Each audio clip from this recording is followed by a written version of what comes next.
Não. Quem é você? Eu sou o Bob. Fala galera, e estes são todos os easter eggs, referências e pequenos detalhes que você pode ter perdido no primeiro trailer de Os Thunderbolts. Temos tantos easter eggs para analisar e vamos trazer uma teoria também. Eu prometo a você, vai ser muito legal. Também vamos explicar a introdução nas telonas de um dos meus personagens favoritos de todos os tempos da Marvel, o Sentinela, criado pelo grande Paul Jenkins. A música deste trailer é Where Is My Mind, dos Pixies. Para a galera dos anos 90, essa música é especial, porque foi destaque no filme Clube da Luta. A letra da música é, na verdade, sobre mergulho, mas no contexto de Clube da Luta, o refrão Where Is My Mind se referia ao narrador e sua outra personalidade, Tyler Durden. Ele literalmente não sabia onde sua mente estava, porque ela estava dividida entre essas duas personalidades diferentes. O Sentinela é semelhante ao personagem Edward Norton em Clube da Luta. Ele também tem uma dupla personalidade. Agora, eu não quero dar muitos spoilers do filme, mas vou explicar um pouco de sua história de origem mais adiante no vídeo. No entanto, direi agora que amo esse personagem e incluí-lo no CM é muito empolgante. Yes! Yes! Nos quadrinhos, os Thunderbolts são compostos principalmente por vilões redimidos. Eles apareceram pela primeira vez no Incrível Hulk número 449, após os eventos de Onslaught, quando os Vingadores foram declarados mortos. Portanto, faz sentido que neste filme vejamos a formação dos Thunderbolts enquanto os Vingadores aparentemente não estão mais presentes, por alguma razão que ainda não entendemos. Apesar de compartilhar o nome com Thaddeus Thunderbolt Ross, o Hulk Vermelho, a equipe não está realmente associada ao personagem dos quadrinhos. Eles eram liderados principalmente por Barão Zemo, que todos nós presumimos e esperamos que faça uma aparição nesse filme. Afinal, esta é a área dele no CM. Agora, falando de Thunderbolt Ross, eu não ficaria surpreso se a versão da equipe do CM estiver conectada a ele. E talvez tenha até um nome inspirado nesse presidente recém-eleito. Devemos também mencionar que o Thunderbolt Ross aparentemente assumiu um papel similar ao de Norman Osborn no CM, sendo um vilão que se tornou presidente. Nos quadrinhos, os Thunderbolts também foram liderados uma vez por Norman Osborn. E isso tudo pode estar conectado ao asterisco no título. Mas como eu disse, mais sobre isso em breve. No início, pensávamos que Thunderbolts seria uma versão da Marvel para Esquadrão Suicida. Mas agora, parece que eles vão ser mais uma equipe sombria e fundamentada de super-heróis, mais alinhada com os Vingadores Secretos do Nick Fury nos quadrinhos. A equipe Black Ops, que ele montou após os eventos de Guerra Civil, para lidar com missões que os heróis de frente, como Capitão América, nunca poderiam ser vistos fazendo. O trailer começa com Helena Belova batendo na porta do seu pai espião adotivo Alexei, também conhecido como Guardião Vermelho. Então, ao longo desse vídeo, vou parar e vou dar um pequeno resumo sobre cada personagem para refrescar a memória de vocês. Prometo que vai ser bem rápido. No filme Viúva Negra, descobrimos que Natasha foi uma espiã desde criança, designada para viver com dois russos nos Estados Unidos na década de 90. Seu pai adotivo, Alexei, também era um super soldado conhecido como Guardião Vermelho. E Helena Belova, que basicamente se tornou a nova Viúva Negra, era sua irmã mais nova. Depois disso, Helena e Natasha foram treinadas como assassinas na Sala Vermelha, que por décadas treinava e controlava mentalmente meninas para se tornarem as assassinas mais letais do mundo. No filme Viúva Negra, que se passa entre Guerra Civil e Guerra Infinita, Natasha e Helena e seus pais adotivos trabalham para derrubar a Sala Vermelha, que era como uma fortaleza voadora no céu. Lá, eles descobrem que a principal combatente da Sala Vermelha é outra assassina, controlada mentalmente, Antonia Dreykov, também conhecida como Treinadora, que pode replicar os movimentos de qualquer pessoa que ela enfrente. O filme termina com Treinadora sendo libertada do controle mental, e partindo com Helena e os outros para libertar mais assassinas. Helena foi blipada pelo Thanos, então quando voltou, sua irmã Natasha estava morta. Então ela começou a aceitar trabalhos como assassina de Valentina Allegra de Fontaine, que é a diretora da CIA. Val é uma personagem central desse filme, mas vamos falar sobre seu papel mais adiante. A última vez que vimos Helena foi na série Gavião Arqueiro, quando Val a contratou para ir atrás de Clint Barton, acreditando que ele era responsável pela morte de sua irmã. Essa foi uma cena muito emocionante. A última vez que vimos Alexei foi em 2017. Ele não era bem-vindo nos Estados Unidos, porque havia roubado segredos da SHIELD, mas agora o vemos vivendo um estilo de vida de solteiro na América. Seu apartamento está cheio de pequenos detalhes divertidos, como o fato de se cercar de coisas americanas e coisas de veteranos. Isso faz sentido, porque ele tinha uma obsessão com o Capitão América. Notem que há uma bandeira atrás dele com uma águia dizendo Força e Liberdade. Há também um aromatizador de pinho ainda na embalagem, então você sabe que esse lugar deve ter um cheiro bem forte. Também tem uma conta de gás vencida na geladeira, esse copo de talheres de plástico, esse copo com a bandeira americana e o meu favorito, um post dele mesmo, o Guardião Vermelho. Ele está segurando um martelo, que é o símbolo dos trabalhadores industriais das bandeiras comunistas. No filme Viúva Negra, vimos que ele era uma espécie de celebridade nos anos 80, com sua própria linha de brinquedos na União Soviética. A tatuagem no braço direito dele diz Natasha e Helena, com texto cirílico, com rosas mostrando o quanto ele se importava com suas filhas adotivas. Também vemos sua esposa espiã Melina, em uma outra tatuagem, com a palavra amor em russo por baixo. Mas espere, por que que ele pode morar na América se ele foi pego espionando. Sim, ele pode. Como vimos no CM, geralmente quando os heróis fazem algo errado, isso é perdoado depois que eles fazem algo certo. Como os acordos de Sokovia, que meio que desapareceram. Tenho certeza que esse cara é um criminoso de guerra agora, mas tudo bem. Também houve uma política de fronteiras abertas durante o blip, quando as nações estavam tentando encontrar trabalhadores para manter suas economias funcionando. Então, obviamente, Alexei entrou durante esse período. Agora, o trailer pula um pouco no tempo e nos lugares, então é um pouco difícil construir uma trama a partir dos clipes que vemos. Além disso, pessoal, eu realmente não gosto de analisar toda a trama dos trailers porque isso estraga o filme para vocês e para mim mesmo.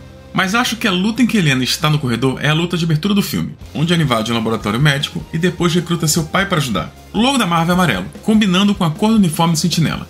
Não se preocupe, eu vou explicar o Sentinela em um minuto. Então vemos Helena em uma missão que parece ser uma armadilha. Notem que ela está carregando 2 bastões. Esse é o design que as viúvas negras usam, e foi como Natasha usava seu uniforme após a Guerra Civil. Lembram que ela também usou o colete da irmã Helena depois do filme Viúva Negra? Então é muito legal ver como as duas compartilham seus equipamentos de batalha, assim como muitas irmãs compartilham roupas. Então vemos Buck em uma audiência do Senado. O broche que ele está usando é o selo do Senado dos Estados Unidos. Ele pode estar sendo chamado para testemunhar, mas pela sensação que o trailer transmite, parece que ele está jogando limpo agora. A última vez que o vimos, ele estava muito abalado emocionalmente, como seu tempo de assassino controlado mentalmente. Agora parece que ele está tentando trabalhar com o governo, e depois o vemos em um evento beneficente com um olhar meio triste no rosto. Então talvez ele esteja tentando espiar seus pecados, seguindo os passos de Steve Rogers. Lembre-se de que Steve trabalhou para a SHIELD, assim que saiu do gelo, e talvez agora Buck esteja tentando desfazer parte do mal que ele fez. Depois cortamos para John Walker, que está super deprimido. Na série Falcão e Soldado Invernal, ele foi originalmente escolhido pelo governo para ser o novo Capitão América, até que o soro de super soldado deu a ele um meio de liberar sua raiva interior. Depois que Sam e Buck recuperaram o escudo, Walker fez o seu próprio escudo. Vimos Val recrutando e dando-lhe um novo nome, o Agente Americano. Nos quadrinhos, John Walker teve uma história semelhante. Ele era um extremista que o governo usou para preencher o papel de Capitão América, quando Steve Rogers largou o escudo. Walker enlouqueceu um pouco, e Steve pegou o escudo de volta. Então Walker se tornou o super-herói linha dura Agente Americano. Na série também vimos sua esposa Olivia, e aqui parece que ele se tornou pai, mas ele está obcecado com seu fracasso no passado. A foto do artigo o mostra quando ele foi anunciado como o novo Capitão América.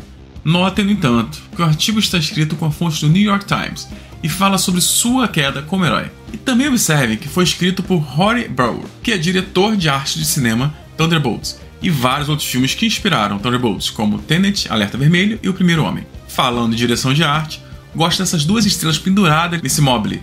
2 estrelas, assim como Joe Walker foi o segundo Capitão América. O artigo até menciona Steve Rogers dizendo: ninguém poderia duvidar que as botas de Steve Rogers eram grandes demais para serem preenchidas para os padrões de qualquer um. Então vemos que o Walker é assombrado por esse fracasso e está tentando encontrar seu lugar no mundo. Logo depois, temos algumas cenas da primeira missão que mencionei anteriormente. E Helena observa um prédio explodir, o que, a princípio, me fez pensar que a equipe poderia estar em Madripoor, sabe? Aquele país onde tudo é permitido que vimos em Falcão e Soldado Invernal. Mais tarde vimos um exterior semelhante em Nova York, inclusive esse carro tem uma placa de Nova York, e ainda tem um letreiro dizendo Avenida Dupuy. Então me pergunto se Helena originalmente invadiu esse lugar no início do filme e depois voltou e encontrou o resto da equipe. Ela está usando 2 roupas diferentes, então, definitivamente, acho que são 2 missões diferentes. Então, essa luta no corredor poderia ser uma forma de espelhar a luta no corredor da irmã dela, em Homem de Ferro 2. Mas para mostrar que os Thunderbolts são mais sombrios e extremos, a luta é mais sombria e mais extrema, acontecendo em silhuetas e sombras, enquanto a luta de Natasha foi em um corredor branco. A luta termina com Helena dando 2 tiros na cabeça para garantir que seu inimigo está morto. Natasha fez algo semelhante ao Homem de Ferro 2. Então vemos a missão onde Thunderbolts se encontraram pela primeira vez. Vou lançar uma teoria maluca aqui agora, hein? E se essa luta acontece na antiga mansão de Vingadores? Certo, vamos lá. Em Homem-Aranha de Volta ao Lar, ouvimos que o Tony vendeu a Torre de Vingadores, mas nunca descobrimos quem a comprou. Mais tarde no trailer, vemos Valentina em frente ao mesmo bar onde Natasha flertou com Bruce Banner, e a vista atrás dela definitivamente parece ser a de Midtown Manhattan, onde a Torre de Vingadores está localizada. Então, e se Val os atraiu para lá para formar o seu novo time?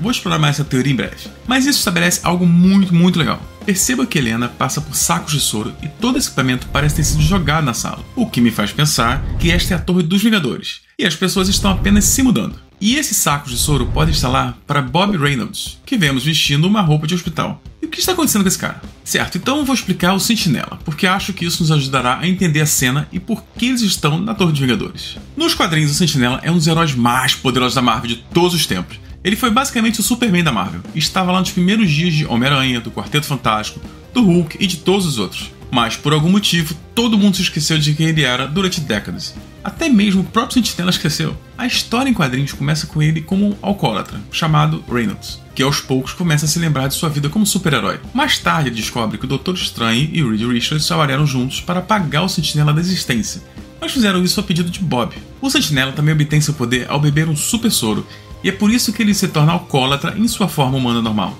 Então, para mim, parece que em Thunderbolts o governo comprou a Torre dos Vingadores e está tentando criar seu próprio super-herói, o Sentinela. E é por isso que estão testando diferentes penteados louros. Observe o texto aqui que diz Watchtower, Torre de Vigia. A Torre de Vigia era a sede do Sentinela nos quadrinhos, que mais tarde também se tornou a sede dos Vingadores, inspirando a Torre dos Vingadores no CM. Portanto, faria sentido se o governo estivesse conduzindo experimentos para criar seu próprio super-herói controlado mentalmente, e quisesse que ele operasse a partir da Torre de Vigia, que era a antiga Torre dos Vingadores. E Helena olha para esse container, que também tem alguns itens interessantes. Tem alguns esquemas, mas também há essa lista de diferentes penteados que mencionei antes. Como eu disse, esses são todos diferentes penteados do Sentinela. Parece uma lista de opções diferentes, como se o governo estivesse tentando criar sua própria marca para um novo herói. Isso pode explicar o porquê de estar escrito não liberar, porque eles estão esperando finalizar o branding desse herói antes de liberar para o público. Depois, Helena encontra John Walker, e acho que os dois definitivamente foram enviados para lá por Vol, já que ambos aceitaram trabalhos dela no passado.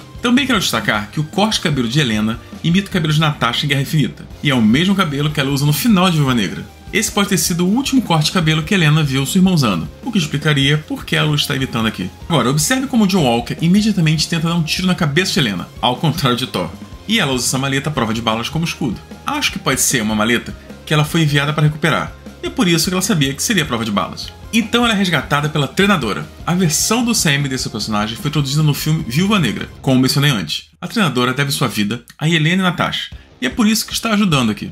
Nos quadrinhos, o treinador serviu como instrutor para o Homem-Aranha, Capitão América e até para o Homem-Formiga. Ele é conhecido por ser muito engraçado, quase como um Deadpool.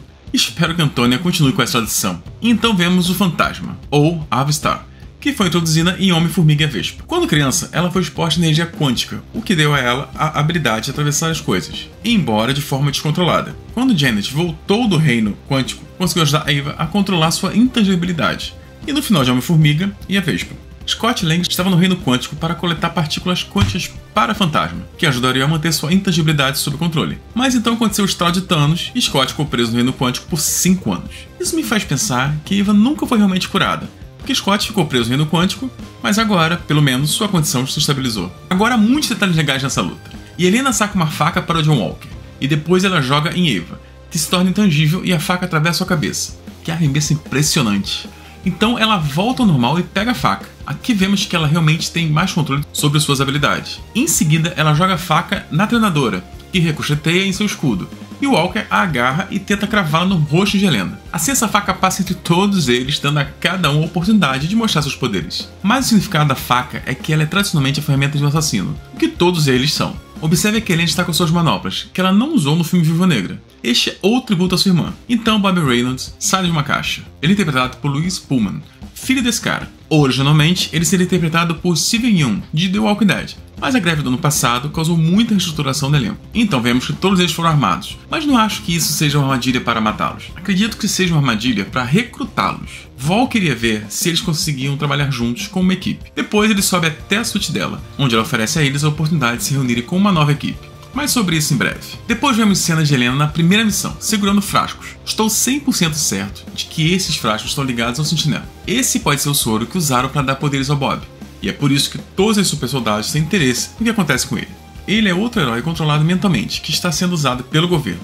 Então vemos a manipuladora Vol em um evento beneficente. Os banners atrás dela nos dizem que eles estão homenageando os heróis da Batalha de Nova York, no CM. Observe que primeiro vemos um banner do Gavião Arqueiro e do Homem de Ferro, além de vários artefatos da batalha do primeiro filme dos Vingadores. Mais tarde, vemos uma arma Chitauri, como a que foi recuperada no excelente curta IT-47, e no primeiro plano vemos o cetro de Loki. O cetro foi essencialmente descartado depois que Ultron tirou a joia da mente dele em Vingadores Era de Ultron. Também é esse dente gigante no meio, que parece ser de um Leviatã Chitauri. Agora, tudo isso é muito divertido, mas não são apenas easter eggs. Este filme parece estar preocupado com o tema do legado. Muitos desses heróis e anti-heróis estão vivendo à sombra dos Vingadores, e tentando viver de acordo com o exemplo que eles deixaram, ou devem algo a esses Vingadores, como a treinadora ou a Fantasma. Val está montando esse time de desajustados que sentem que devem algo aos mortos, o que os torna mais fáceis de manipular. Valentina Alegre de Fontaine é um personagem que apareceu pela primeira vez nos quadrinhos Nick Fury, agente da SHIELD. Em resumo, ela é uma espiã, uma agente dupla que trabalhou para a Hydra e também foi amante de Nick Fury. O CM a usa basicamente como uma versão de Nick Fury, aparecendo aqui e ali para reunir diferentes heróis. A última vez que a vimos foi em Pantera Negra Wakanda Forever, quando descobrimos que ela é a chefe da CIA e ex-esposa de Everett Ross. Nesse filme descobrimos que o governo quer tomar medidas ofensivas contra Wakanda, desestabilizando o reino, o que pode ser um fator importante no recém-anunciado terceiro filme do Pantera Negra, também dirigido por Ryan Coogler. E então temos essa cena incrível de Helena correndo pela floresta, atravessando uma parede e caindo pelo teto, em cima de uma mesa de jantar. Essa sala se parece muito com a sala de treinamento que vimos nos flashbacks da Sala Vermelha em Vingadores Era de Ultron. Acho que aqui estamos vendo Helena presa em algum tipo de paisagem mental. Talvez ela tenha entrado na mente de Bobby Reynolds para ajudá-lo a lidar com sua esquizofrenia e acabou se perdendo dentro de sua própria mente. Ou talvez ela tenha sido injetada com algum tipo de droga de controle mental, quem sabe. Definitivamente, acho que essa sequência de Helena correndo pela própria mente, como a letra da música Where's My Mind, está relacionada à psique fragmentar de Bob. A cena de Helena atravessando a parede e depois a câmera girando até se tornar o teto parece ser inspirada no incrível filme Brilho Eterno de uma Mente Sem Lembranças. Agora, falando de Bob Reynolds, vemos ele parar na frente de homens armados e ainda vestindo seu roupão de hospital, todo perfurado por balas. Visualmente, isso é semelhante ao Luke Cage da série Netflix, que fez com que moletões rasgados virassem moda no Harlem. Bob parece surpreso aqui, como se não tivesse ideia de que tinha habilidade. Isso também se encaixa sua amnésia como nos quadrinhos. Mas no CM, ele é uma pessoa que foi usada em experimentos e está tentando lembrar quem realmente é. De novo, Where is my mind? Onde está sua mente? Depois de uma cena incrível que o fantasma usa uma faca para descer pelo mesmo posto de elevador que vimos antes, temos esse momento em que Buck está lavando seu braço de vibrânio na máquina de lavar louça. Agora, isso é muito engraçado, mas também é simbólico do quanto ele está tentando limpar suas mãos do sangue que derramou. Mas lembre-se, pessoal, este não é o mesmo braço de vibrânio que ele ganhou em Guerra Infinita. Então cadê o braço? Nebulosa roubou o braço e deu para o Rocket no especial de Natal de Guardiões da Galáxia. Parece que o pessoal de Wakanda ofereceu a ele um braço de reposição que se parece exatamente como o antigo. Nota que ele está ao telefone com alguém, e é por isso que acredito que seja Val dando a ele uma missão. Talvez para ir atrás ou ajudar sua nova equipe. Então vemos uma cena de Buck na Torre de Vingadores. Essa pode ser Val dando a ele a missão, ou a cena em que ele formalmente se junta à nova equipe. Depois da cena de Helena roubando o soro, vemos John Walker, fora daquele prédio que vimos anteriormente, e nota como o Guardião Vermelho está lutando ao fundo. Talvez para essa missão, e Helena tenha entrado e seu pai tenha ficado lá de fora de vigia. Ah, e a propósito, esqueci de mencionar nas cenas anteriores de Walker que seu escudo está sujo e manchado. Nos quadrinhos, seu escudo era preto e vermelho. Mas aqui isso também simboliza como Walker sente que manchou o legado do Capitão América e sua própria trajetória como herói e soldado. E então vemos essa incrível perseguição no deserto. Notem que os Thunderbolts estão em um carro roubado com placas diplomáticas, o que é por isso que Alexei acha que o vidro é a prova de balas. Agora toda essa sequência parece uma inversão da cena de abertura do Homem de Ferro, onde Tony, o herói, foi atacado enquanto estava num desses carros. Novamente estamos vendo o passado CM sendo subvertido e revertido para algo mais sombrio. Buck está perseguindo eles, seja para capturá-los ou para ajudá-los. E ele faz um stop, o mesmo movimento que Natasha faz em Era de Ultron. Então vemos Geraldine Viswanathan olhando para exames cerebrais, que definitivamente acredito serem de Bob Reynolds. Como mencionei antes, ele tem duas personalidades, um lado claro e um lado sombrio, como o personagem do Clube da Luta. O logo de Sentinela parece ter sido modificado no CM, ficando mais parecido com o logo dos Incríveis. Depois vemos a cena onde os Thunderbolts chegam à cobertura de Val. Acho interessante que a última vez que vimos os Vingadores nesse espaço, em Vingadores Ultimato, eles estavam descendo no elevador, mas os Thunderbolts estão subindo, mostrando como os Vingadores que conhecíamos se foram, mas os Thunderbolts estão subindo para substituí-los. Como eu disse antes, acho que Val ou a CIA compraram a Torre dos Vingadores. Aqui podemos até ver as caixas de mudança, e acho hilário que eles tenham esvaziado toda a sala, mas Val quis manter o bar. Sabe, aquele onde Bruce e Natasha se escondem atrás. Então, Val comprou essa torre para sua nova equipe, e acho que ela quer que o Sentinela lidere esse time, sendo controlado mentalmente por ela, é claro. E isso também pode explicar por que Helena estava correndo através de uma paisagem mental antes, porque ela estava tentando escapar de sua própria mente para resgatar Bob. Agora, a sequência final tinha que ser entre os carros, que é batida por batida, como a primeira aparição de Buck em Capitão América, o Soldado Invernal, quando ele atacou o carro de Nick Fury. Como eu disse antes, tem uma teoria aqui. E acho que finalmente o Sam está adaptando os Vingadores Sombrios. Essa história aconteceu no rescaldo da Guerra Civil, quando Norman Osborn comandou a SHIELD e formou seu próprio time de vilões, mas chamou de heróis. E esse time, aliás, incluía o Sentinela. E como disse antes, isso também é semelhante à forma como os Thunderbolts começaram nos quadrinhos. Por anos nos perguntamos por que ninguém reuniu os Vingadores novamente, mas agora sabemos. O governo estava esperando reunir um time de Vingadores que pudesse manipular e controlar. Todos esses heróis são de alguma forma sombras de antigos Vingadores. Super soldados, assassinos. E o Sentinela é um herói forte, com cabelo louro, comprido, e uma personalidade dividida, meio que uma combinação de Thor e Hulk. E acho que é por isso que este título tem um asterisco. Em algum momento, talvez no final do filme, ele será substituído por Vingadores Sombrios. E eu mal posso esperar, galera. Finalmente temos um novo filme de equipe no CM. A grande emoção do universo cinematográfico da Marvel é ver todos esses personagens diferentes de filmes e séries se encontrando pela primeira vez. E isso finalmente está acontecendo, já era hora. Bem galera, esses foram todos os easter eggs que encontramos, mas se vocês encontraram mais algum, me avise nos comentários abaixo. Muito obrigado por terem ficado até aqui. Se gostou do nosso conteúdo, não se esqueça de dar um like, que nos ajuda muito, muito, muito. E também de se inscrever no canal. Vamos ficando por aqui, valeu!